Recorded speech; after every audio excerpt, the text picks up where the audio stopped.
So let me talk to my people, black Americans, directly for a moment.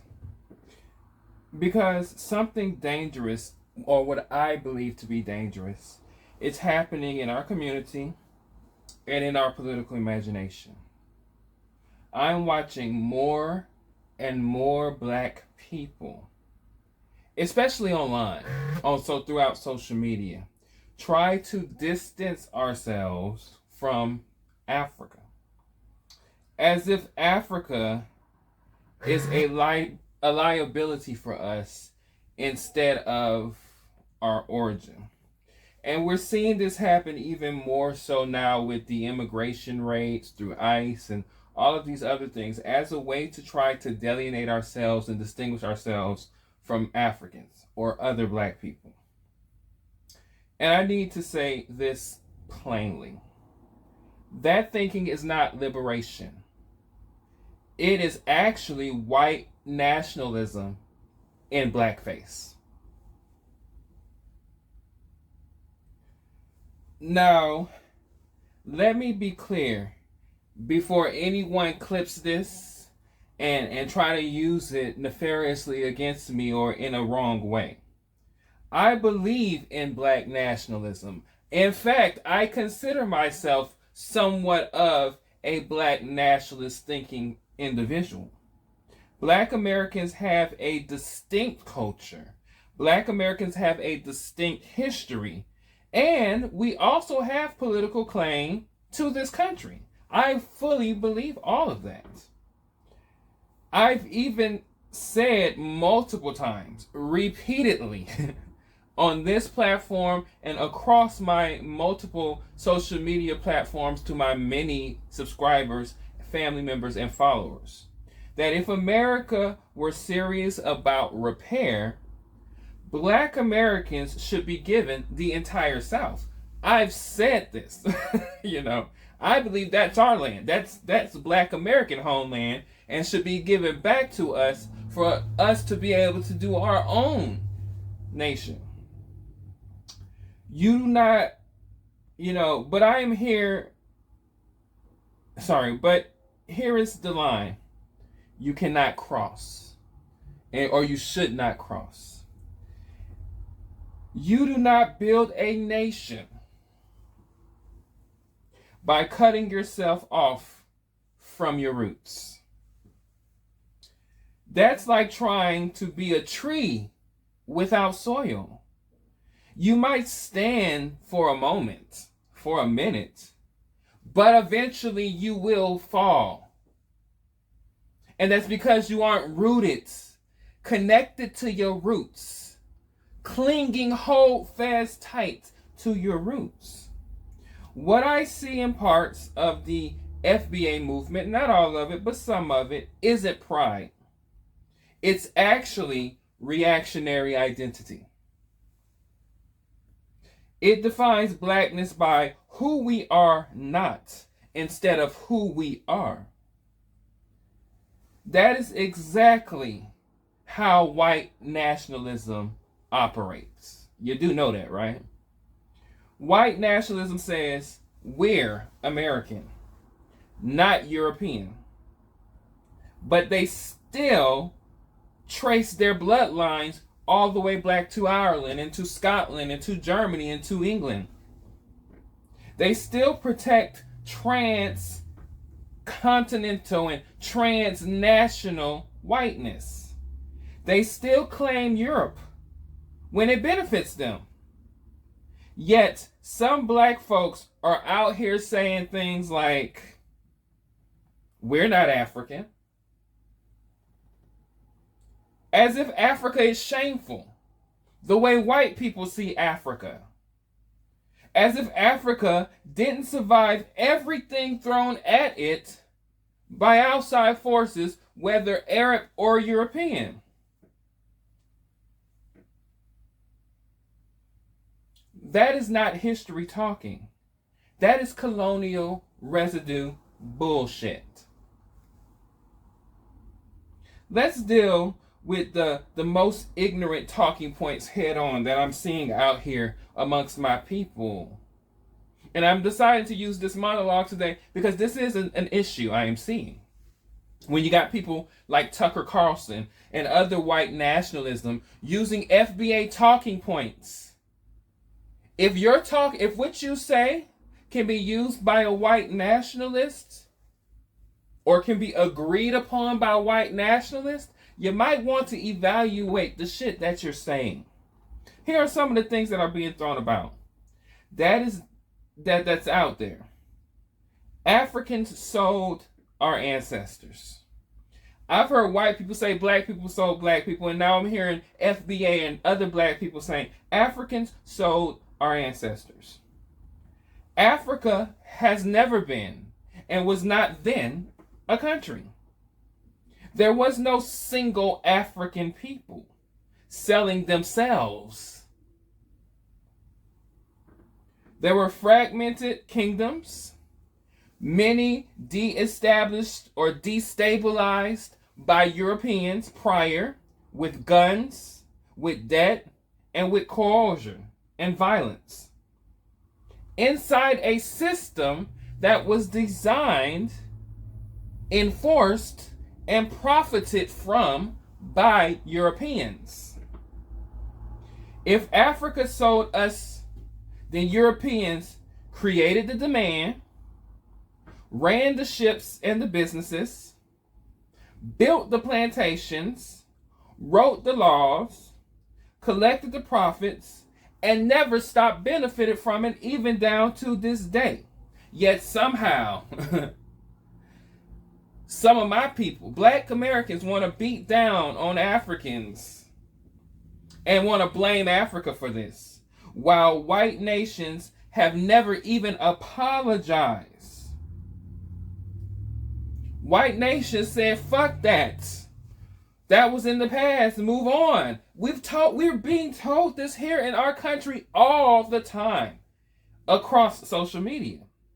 But let's talk about who actually tried to make amends. White Americans gave no apologies, no reparations for slavery, no land, no repair, no recompense for what their part was in the transatlantic slave trade. One of the worst, most inhumane things to ever exist in humanity, in modern history. Because some of y'all act as though it's ancient history. In modern history, the modern world was shaped by the transatlantic slave trade. But what about Africa?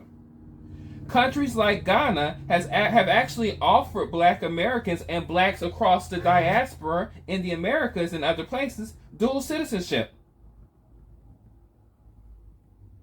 They've offered us rights of return to Africa programs, access to land, free land,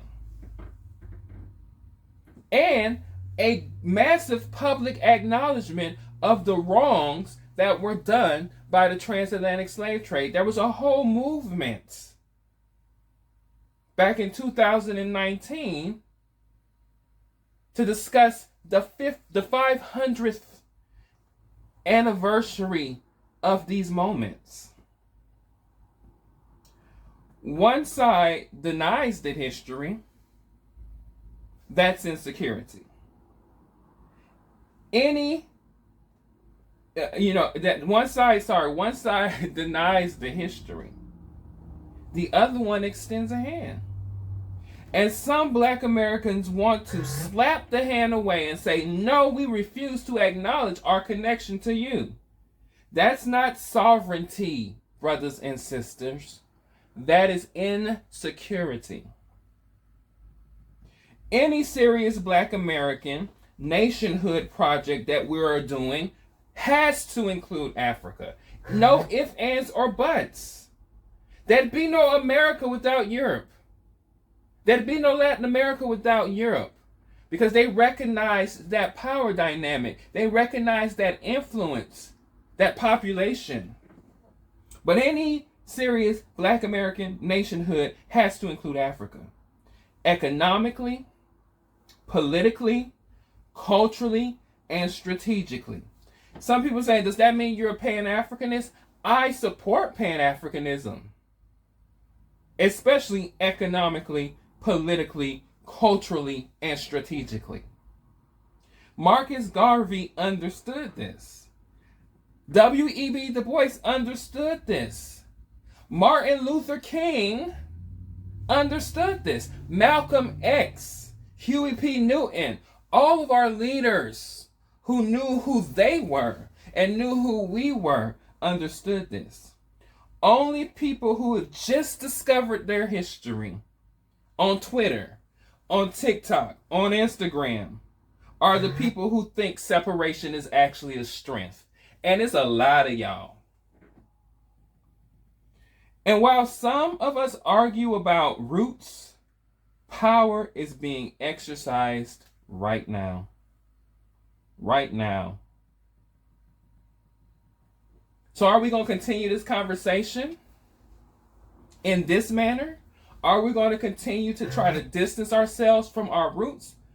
Once again, a tree that has no roots, that is clinging to nothing but the fruit, is not a tree that's going to survive very long. So my people, we need to change this conversation and move toward global thinking and local thinking, coming together locally. Obviously, that makes no sense to try to connect globally if we're not connected locally and stateside as a black community. But to think that it can go further as far as it needs to without our connection to the motherland, y'all are out of y'all minds. And I really would hope y'all find y'all truth once y'all learn y'all true history. Let's move to black news now.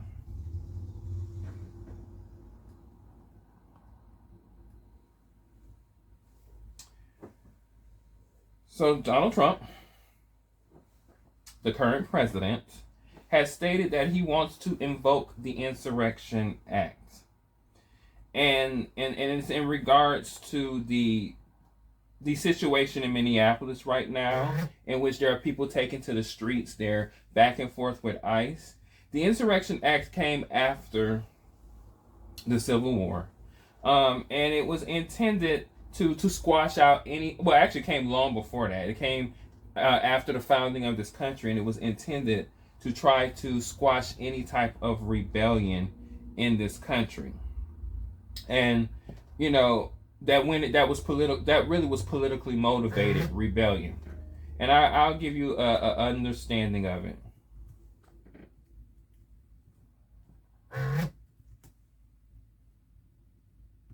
So the Insurrection Act is whenever there's an insurrection in any state across the country, the federal government, the president specifically, has the right to request that the governor, the legislator, or the governor can allow federal services to come in and deal with the situation. Troops on the ground. And this came actually in 1807, right?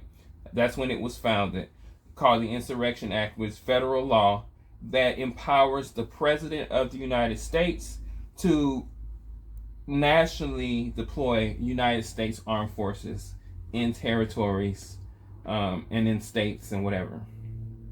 That's the Insurrection Act. And Trump wants to deploy that in Minneapolis following the killing of Nicole Renee Good. Let's translate that. The Insurrection Act shows that the federal government allows, like I said, the federal government to deploy active duty troops against civilians inside of the United States. And that happens very rarely in United States history, by the way. This law was not written for justice. It was actually written for control. When a government threatens military force in response to protest, okay, because that's what's happening, protest. The agitation, most of it, as we've been seeing on the news, have come from the National Guard being there. That is not order. That is actually intimidation. And this president is all about intimidation. And understand this clearly. This doesn't stop with Minneapolis. This won't stop with Minneapolis. This doesn't stop with just black people or people out there on the streets. Once protest become insurrection, any dissent becomes punishable. I'll repeat that. Once protest becomes insurrection, any dissent becomes punishable. Every movement that ever demanded justice is now going to be reclassified as a threat to the safety of American people. This is how democracies harden into something else. And that something else is authoritarianism. And authoritarianism, one type of authoritarianism is dictatorship. And this current president has already shown and have said in many ways, through many things, that he has a propensity towards dictatorship. This same president said he admires dictators, like the North Korean dictator and Putin in Russia. This same president has said he wants his American citizens to respond to him like dictators, citizens, or civilians, or people under them respond to them. This exact same president has been found liable. Not legally, because the case was dismissed by Jack Smith in the Justice Department, but Jack Smith said himself that this president started the January 6th insurrection in 2021. This same president said that he is contemplating on suspending the midterm elections somehow, possibly by having us involved in a war or something. And the list goes on and on and on. And we sit here as American citizens, and now this president is wanting to invoke the Insurrection Act of 1807. American people, be careful, pay attention. Black Americans, be extra vigilant, because we're normally the target of the ire of the American government when it is militarized against us. Everyone should remember their Second Amendment. Everyone should remember their Fourth Amendment. Everyone should remember their Fifth Amendment. And if you do not, go and look it up, because as citizens of the United States, you have rights. And let me just say this really quickly about ICE, my people. ICE is Immigration Customs Enforcement. They deal with immigrants, undocumented immigrants, and other criminals that are involved. The others and criminals that are involved with Immigration Customs Enforcement. As citizens, we are not obligated to be detained, arrested, or anything by ICE. That is not, that we are citizens. So if it's known that you're a citizen, then ICE shouldn't be bothering you. Just put that out there.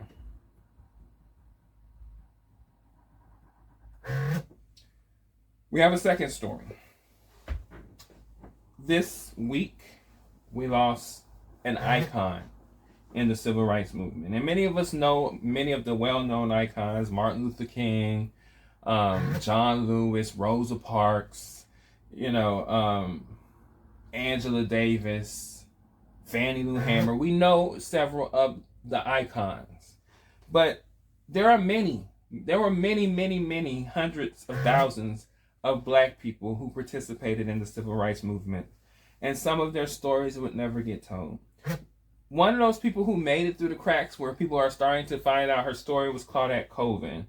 And we lost her. We lost an early civil rights activist. She passed away at the age of 86.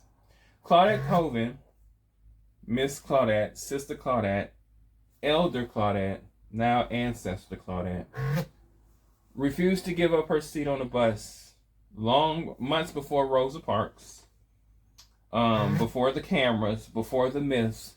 She refused to give up her seat to a white woman on a bus, as many black people have been doing since the 19th century.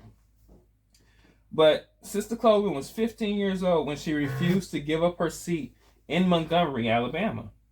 She was arrested. She was ignored. She was all but erased from history. And why is that? Because she was a girl. She was a young child. She was a teenager. And because of her complexion. One of the things we don't talk about much in our community at length is colorism, and how colorism can have a situation to where it propels some over others. Rosa Parks was fair complected, light skinned, as we say. She had long hair, and so she became the face of the nonviolence resistance. But people like Claudette Colvin and many others, I have personal friends who were also part of the resistance that didn't make the cameras. But because she was also working class, and because later on in life, early, she became pregnant, she was kind of pushed aside in history. She didn't fit the respectability politics that were used to help propel the civil rights movement to national and international fame. Yet she was one of the plaintiffs in the Browder versus Gale decision, and this was the case that actually was the case that ordered bus segregation. America loves resistance only after it's been sanitized. Notice this pattern. This is quite often the case. A black child criminalized today. A black child erased yesterday. Black childhood is never allowed to just simply be innocent or even powerful. Especially if he or she doesn't fit into the respectable light that is needed for our stories to be heard. And that's important to say, because many times the stories that need to be heard are ignored because it doesn't make the community look good, or it doesn't make us look acceptable to white Americans or acceptable to international audiences. So a lot of our stories just get washed away. A lot of our history gets washed away. I actually found out earlier today from some guy who went to school in Mississippi, a fairly young guy. They sanitized in the textbooks Emmett Till's killing. And instead of labeling him as a little boy, they label him as a man. In some way, silently justifying what occurred to him in 1955. But that's the case. But I want to say, we see you, we've seen you, Sister Colvin. We honor you. We remember your fight. And I posted something on TikTok about this. I felt a certain kind of way of her dying in this America, because this America is very reminiscent to the America she was fighting for in the 1950s and 60s. And in some regards worse, because it seems like we're approaching dictatorship. And it's happening all so rapidly, and she died. And we had other civil rights icons who also went on and transitioned just this last week. And I find it to be sad, because the America that they fought for, we're allowing to crumble in our hands. That says a lot. But nevertheless, thank you, Sister Colvin. Thank you, Sister Claudette Colvin.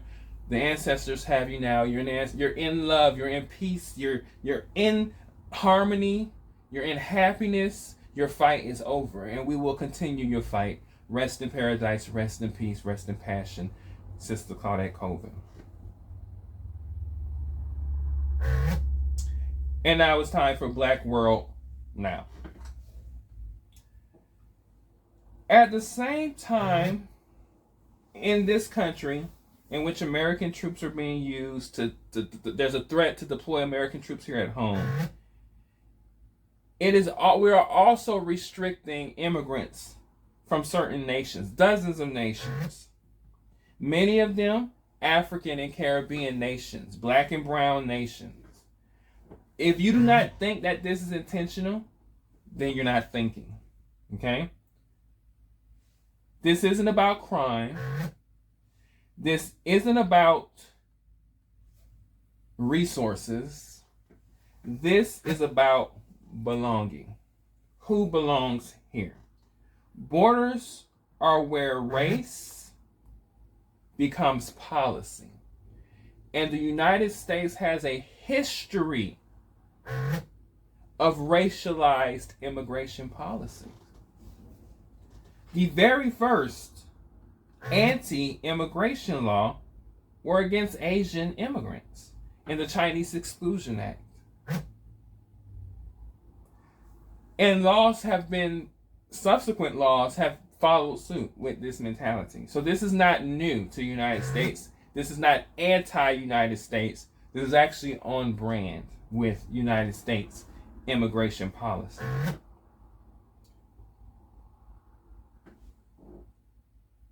And while some Black Americans are saying we're not African, the United States government is saying neither are you welcome.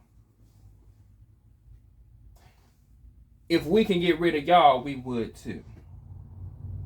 Passports don't care about your internal debates to empower yourself, to make yourself more than the next, or to make yourself, I'm Black American and so therefore I'm here and everyone else is here. It don't matter about none of that. For the main conversation of whiteness globally, Black is Black. You a doctor? You Black. You a preacher? You Black. You from Africa? You Black. You from Jamaica? You're Black. You from Minnesota? You're Black. You from Miami? You're Black. You're from you're from California? You're Black. Because for them, Black is Black.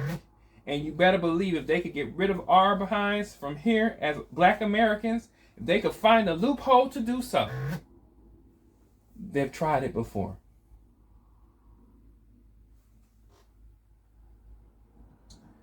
On a lighter note, several African nations are deciding to be a sovereign state for themselves.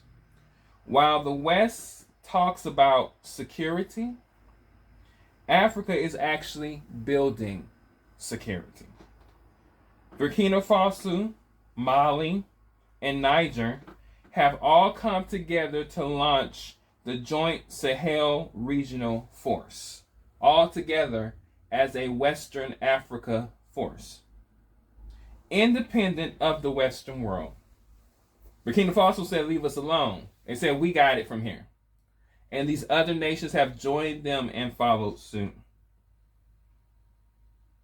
For decades, the Western powers, whether it was France, England, Portugal, the United States, have always claimed this region for stability. Much of the resources from these regions and other regions in Africa stimulate and enrich outside nations, benefiting more from their resources than the people locally in Niger, Mali, and Burkina Faso. Yet instability increased, civilians' deaths increased, sovereignty decreased. No, these nations decided that they were done. They've said, we're done. When Black nations cooperate, they're called dangerous, threats to global peace. When white nations do it, that's called stability. That's called the United Nations, right? The United Nations come together as a conglomerate of nations, and that's called global power and global stability. But when Black nations do the exact same thing, it's a problem.